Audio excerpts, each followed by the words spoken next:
Hello, welcome. It's lunchtime again here in the lounge room at Love Lali, and I'm Linda Emsley, and I give thanks to you for joining me today.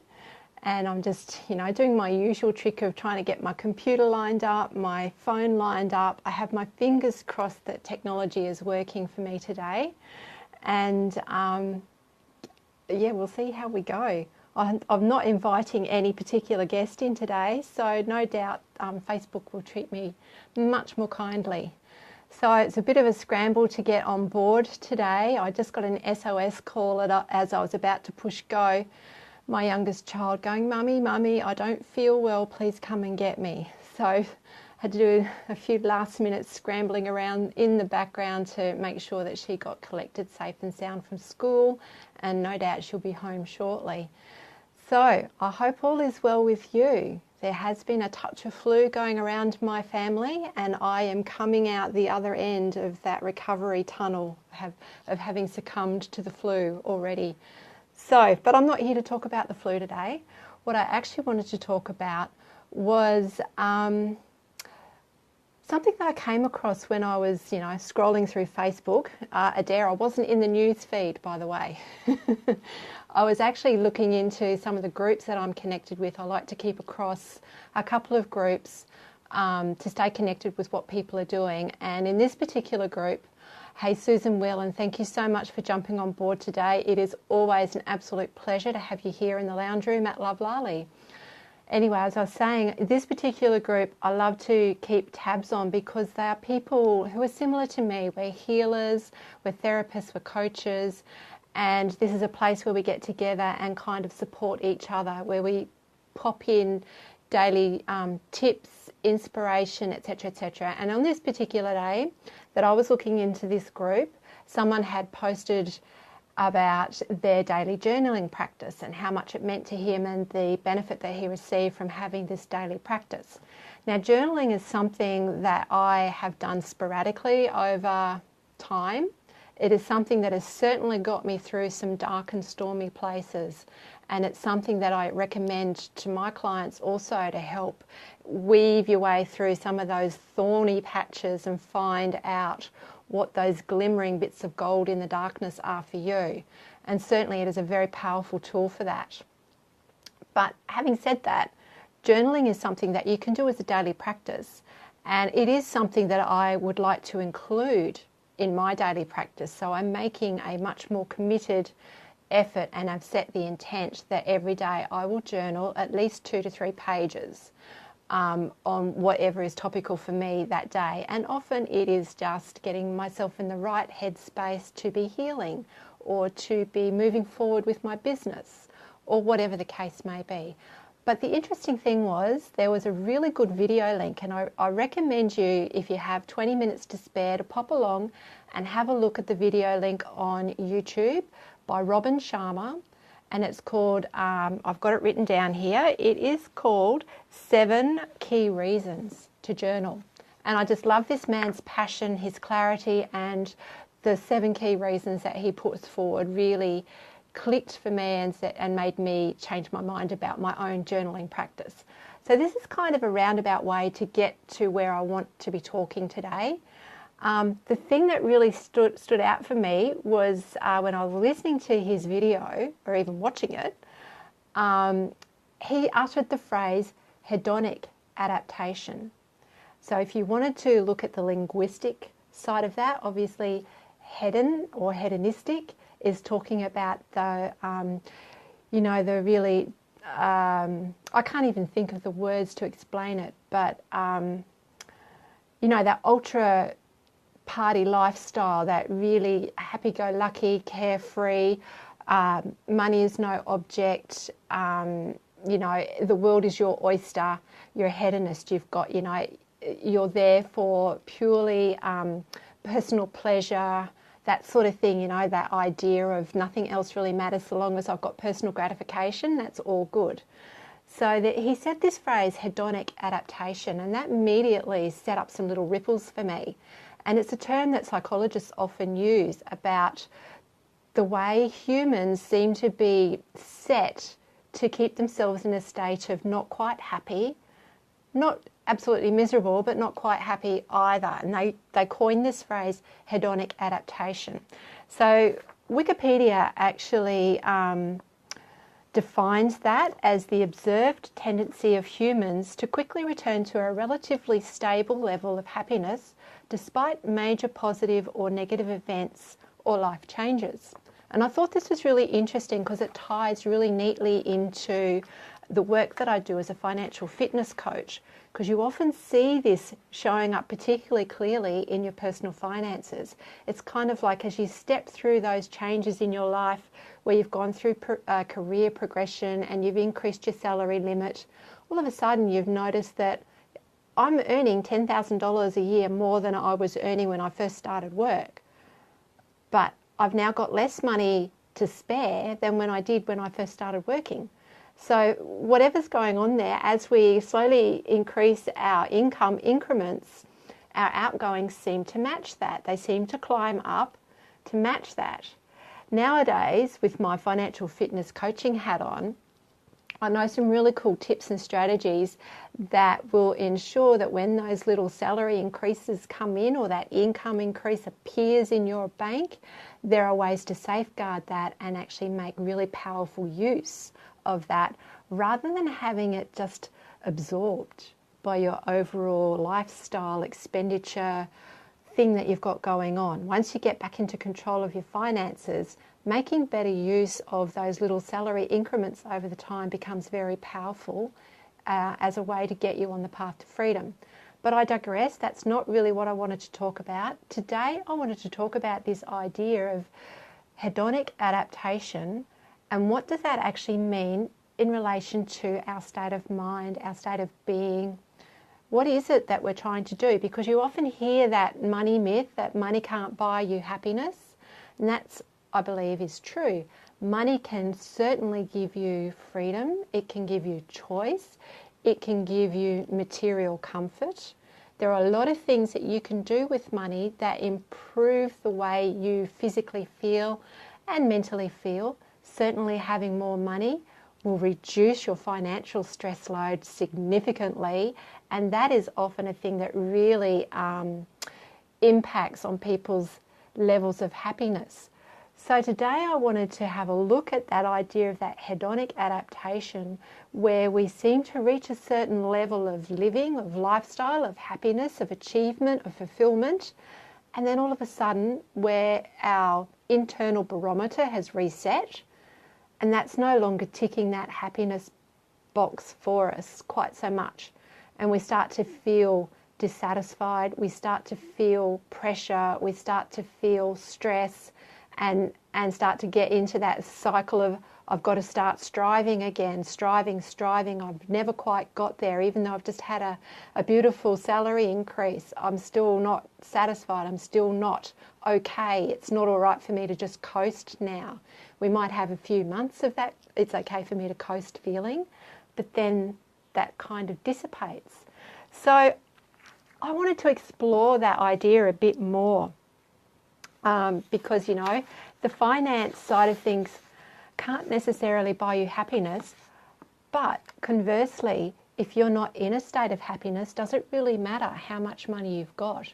Because if you were a millionaire and you weren't happy, well, you just still wouldn't be happy, would you? If you had lots and lots of money, you still wouldn't be happy. So, Susan Whelan, what are your thoughts on this idea of the link between happiness and the link between money? And not just that, the idea of lasting happiness being something that resides outside of our money picture. Because I firmly believe that our state of happiness is not directly linked to money. In fact, I'm not even really clear. I was looking up what are definitions of happiness, and it's not clear. Is happiness an emotion? Is it a state of mind? Or is it a state of being? I suspect it's probably a combination of all things. There is certainly an emotional component to happiness, and there is certainly a well-being aspect to happiness. And even the Happiness Research Institute itself takes in a number of factors when it starts looking at the index of happiness across different communities, across different societies, across different cultures and different population groups. So it's not a cut and dried thing. And I think that happiness is actually something that each and every one of us gets to determine for ourselves. We get to choose what happiness is for us. So Susan, if you're available, I'd love to know what you think about that, and if you have time to jump on board to maybe have a chat with me in person about what actually is happiness, and do we get to choose what our state of happiness is? Susan is saying that we only want money to feel good at the end of the day. Yes, I think that, yes, generally overall that is true, because by feeling good, I'm assuming that encompasses all our needs are met, we're feeling safe and secure, we have no money stress to think of, etc., etc. And Susan's just given me a sure, which I'm assuming I am going to interpret as you'd love to come on board and have a chat about the state of happiness. So let me see if Facebook will oblige me with your presence today. Here we go, let's add you in. Bring Susan on camera. You will receive an invitation, Susan,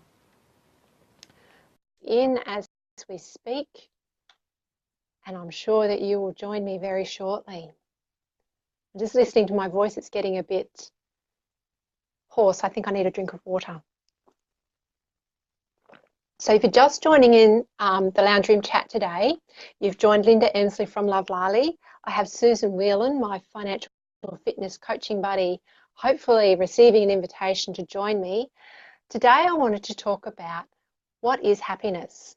We started the conversation talking about hedonic adaptation, which is that concept of getting to a point of being satisfied, complete, happy, and then all of a sudden our internal barometer resets and that limit that we've reached is no longer satisfactory. Hey, Susan Whelan, Hey, welcome. looks as though I'm right in your face here. I'm sitting here having a cup of tea. How are you? Lovely. Well, it is lunchtime and this is the lunchtime chat in the lounge room, so a cup of tea is probably called for.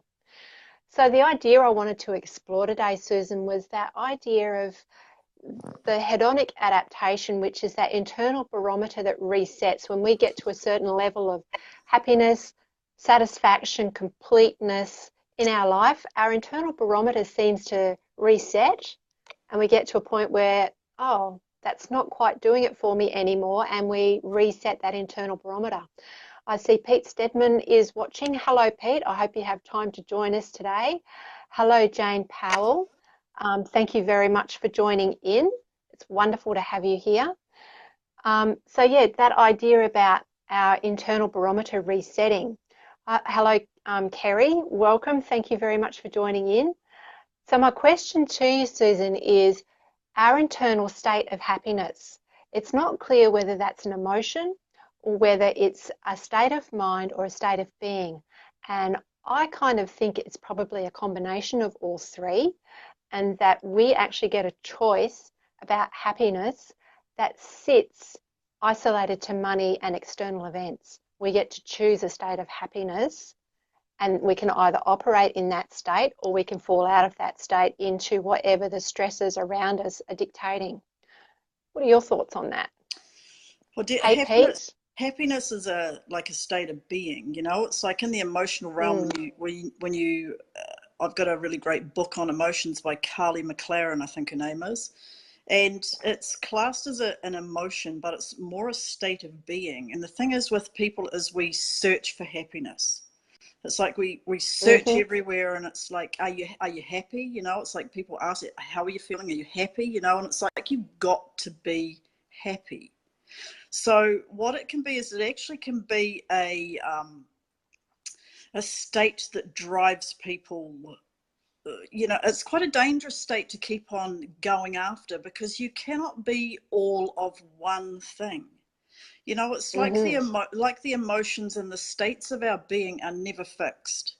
They're like the clouds in the sky, if you think, you know, and it's like, but when you can be present with the emotional state or how you are on the inside, then happiness can evolve. So it's like when you're talking about money, money brings up all of the shadowy aspects and all of the gunk, if you like, or the dirt under the mat, you know, and it's like it drives our emotions, it drives our emotional state. And when we've got those states that are present, happiness is like suppressed, because happiness is the expression of joy. It's like the expression of Mm-hmm. joy. When we feel joy in our hearts, we feel that light sense of happiness in our being.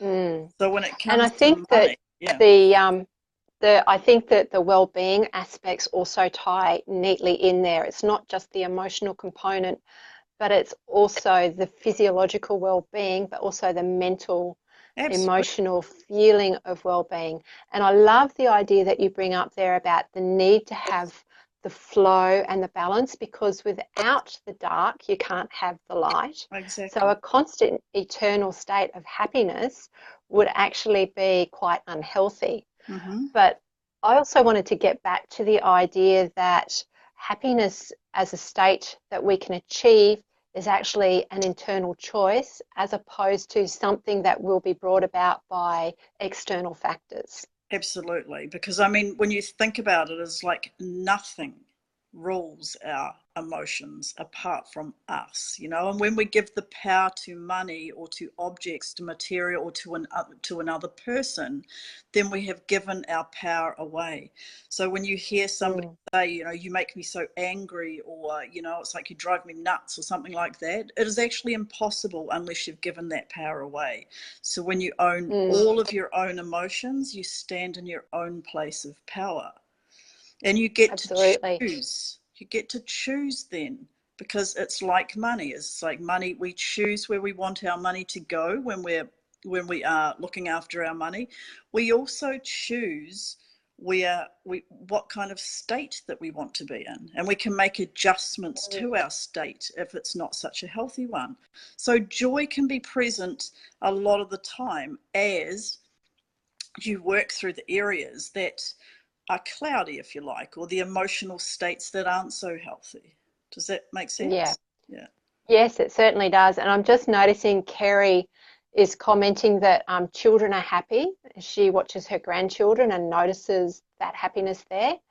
But what I do notice with children is they have that beautiful quick flow of emotion. They can go from happy to angry or happy to sad in, the blink of an eye, and then come back through. They feel through those emotional states and come smoothly. Sometimes sometimes a bit bumpy if it's a tantrum state. But they flow, they allow their emotions to move through their body. Yeah. So it comes back to that point that you made right at the beginning, Susan, about having emotional flow and being able to choose a state and not stay fixed in a specific state. And I noticed Jane is also saying her dogs are happy. I would agree with that. Dogs do seem to have an ability to stay in a happy state. And Jane's also saying putting our power in our stuff. Not sure what you mean by that. I know you're talking about that giving your power away if you are saying somebody else is responsible for your feeling or your action. I suspect, Jane, that that's what you're talking about there, about putting your power in your own stuff. Um, yeah, so interesting to know. Maybe I also think, collecting too, collecting your own stuff. You know, she may have been meaning that, like what yes. your stuff looks like inside your home or things like that. It's like you have to have that kind of stuff too. Okay. So the Possibly.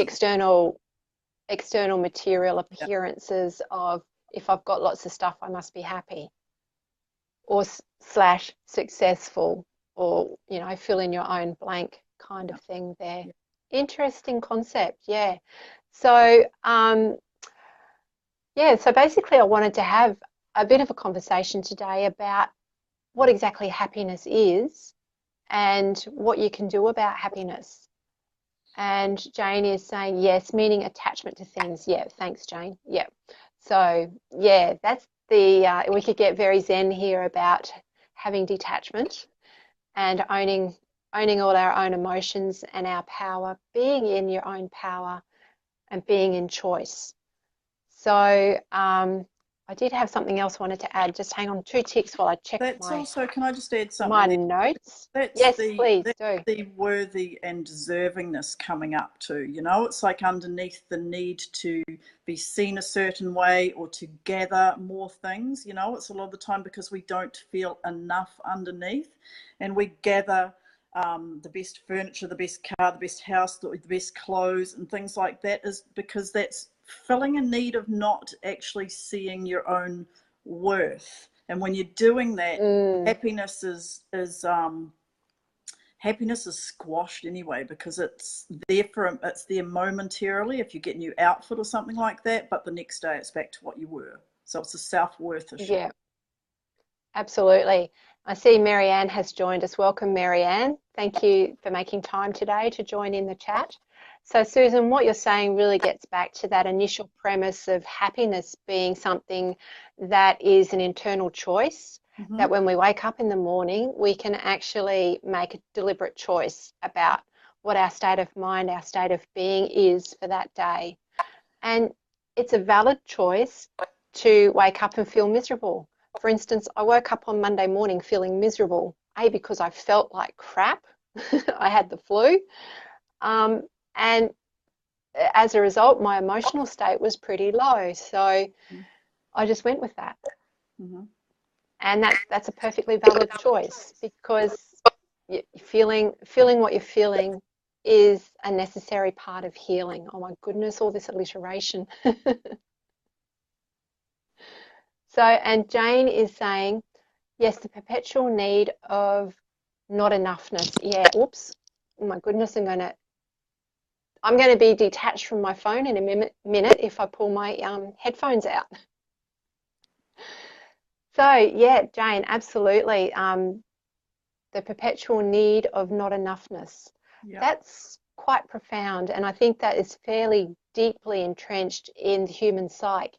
Certainly, when I was looking at some of the information around hedonic adaptation and what is happiness anyway, some of the research into this sort of stuff was dated back to the 1600s. I was quite astounded that people as far back as the 1600s were looking at our state of mind, our state of well-being, our state of emotional health, and coming to a conclusion that it seems to be a natural human state, that we're never, we never attain a level of being satisfied with what we've achieved so far, that we're always striving. So if that is an innate part of human nature to always be striving, what are the goals that we're setting ourselves? Maybe this is where we get the opportunity to start living by design, to making conscious choice and being really clear about what our goals are, what it is. If we're going to be the type of organism on this planet that strives all the time to improve, then let's set some really fabulous goals. What do you think of that idea, Susan? That's a really good, valid point. You know, and this striving for always improving is it's a fundamental pattern on the basic instinct level, because it's the evolutional pattern of human beings, of animals, of anything. We strive to better ourselves. So it's not something that is something definitely that we shouldn't do, but it's like looking at it from a different perspective. It's wired into us from a basic human nature instinct. But at the same time, if we find ourselves striving and never feeling like we're arriving, then we've got to look at the vow of perfectionism. Because what we're doing is we're putting out there that no matter what we do, we're never good enough. So the universe is saying, well, as you wish, keep striving. So it's having a look at where that whole area of striving is coming from. Because if it's coming from a pure place and you've worked through the areas of perfectionism, then setting goals is a really great thing to do. And chances are there's not that many people that actually do set goals. It's funnily enough, because goals bring up the fear of failure. Yes. Yes, Yeah. it's a whole suitcase here of things to unpack. So Jane is also talking about philosophers argued thousands of years ago over this concept. Yeah, well, I guess, it would hark back to the ancient Greek philosophers they were quite incredibly in-depth and advanced with some of their concepts and arguments. Certainly some of their medical science too, but yeah. Anyway, so yeah, Jane, I'd love to hear what more you have to add in there. Oh, well, it's not just the ancient Greeks, is it? I mean, it comes from ancient India, ancient China. There are many ancient traditions that we draw upon today that feed the modern concepts of health and well-being. Absolutely. Yes, but this idea of, if we're going to set goals, where do we start? This idea of happiness is really like this thread that's taking us down further into the rabbit hole, so to speak. And at the bottom of that rabbit hole is, I guess, for each of us to determine that I am enough, what my life means for me, and how I want to express that. I guess that is the starting point. And define happiness. Define happiness for each and every person individually. Is what does happiness mean to you? Does it mean that you have to have something to be happy? If you haven't got money, does it mean that you have to have money? And then you get to the whole point of it's like, define what money means to you. What does money mean? Is it happiness? It's like, it's just defining what that means for each and every one of us, because it's always different. At the end of the day, it's just to feel good. It's to feel good inside. Yeah, absolutely. It's to feel good, and I think it's to, well, certainly, that reproductive tendency is certainly to kind of make things better for the next generation. And I think overall, the Western society is maybe totally trashing that concept at the moment, although as a collective, I think on an individual level, there are individuals who are certainly wanting life to be better for the next generation than what we're currently experiencing, and are doing their damnedest to see this change through. But certainly at a collective level and at the institutional level, I think there's a big room for improvement. Yeah. But I guess we shouldn't get into politics and religion, should we, really, at lunchtime? Could give you indigestion. Keep out. Yeah. And Jane is saying, for me, happiness directly correlates to feeling I'm living authentically to my beliefs. Yeah, absolutely. That feeling of alignment is really, really powerful. We certainly know when we're not living in alignment. It's very uncomfortable. What do you think of that idea, Susan? Oh, definitely. It's like when you're living out of alignment, but that happens every day, It's like, goes back to what you were saying the other day. It's like how you wake up in the morning, how you wake up in the morning, does that define what your day is going to be?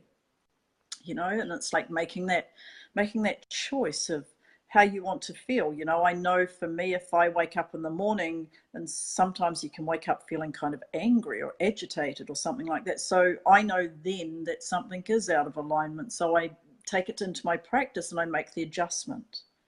And it's just having a practice that you can do. And I know, Linda, that you started off with journaling, and I swear by journaling myself. Journaling is a great way of questioning yourself. Having a conversation between your consciousness and your heart, and questioning yourself and getting to the root of what is it that you're out of alignment with. Yeah, absolutely. Yeah. So that's certainly one very powerful tool. I know for yourself, you're a Qigong practitioner, so that you have your own set of morning routine there. I myself, as a Reiki master, do my own morning routine also. I know for both of us, meditation is a fairly strong factor in that. I'm just reading Marianne's comment. My happiness is involved and intertwined in the happiness of my son. I can forget my own needs. Yeah, absolutely. And I think that is a trap that mothers in particular, not just mothers, parents and other people who may not have children in this lifetime, do fall into the trap of putting other people's needs first.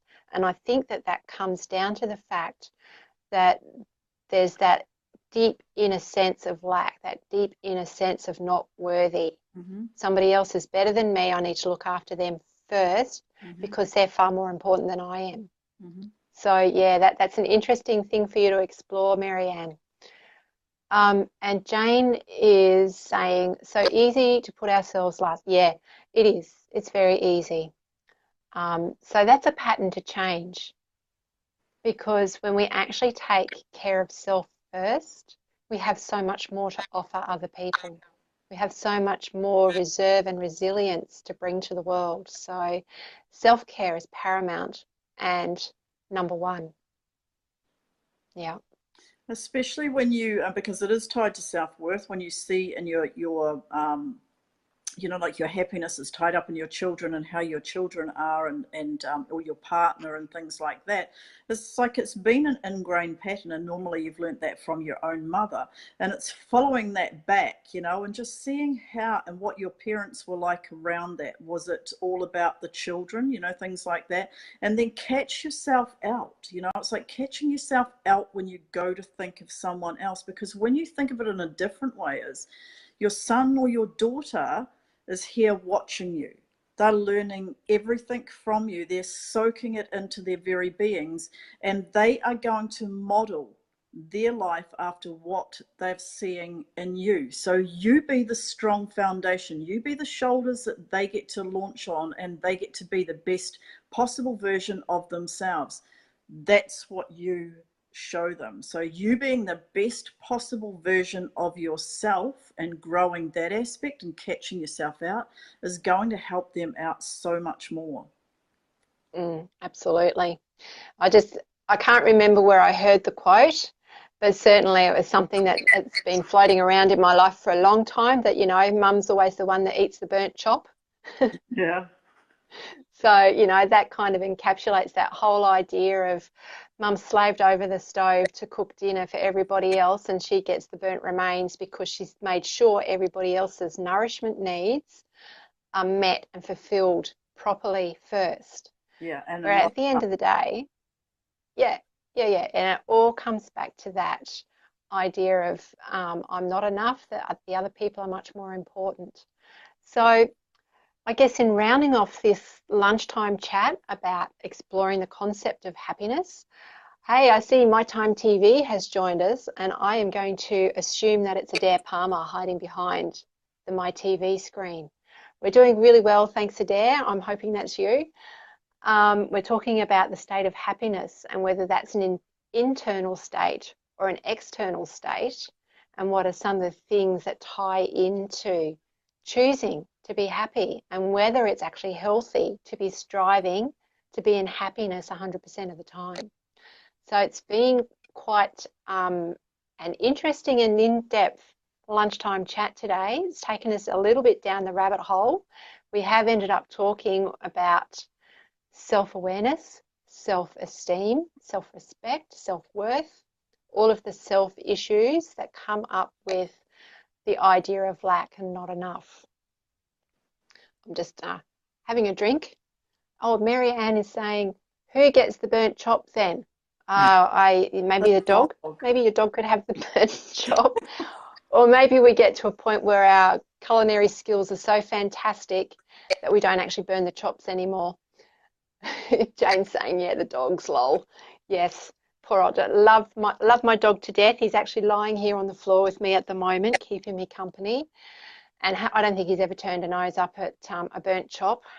No. But that's a good thing. Yeah. The birds love them too. Oh, I hadn't thought of giving it to the birds. I guess you've got magpies in Yeah. your neck of the woods, have you? Yeah, they'd love it. We don't have And magpies up here, ravens. so Yeah.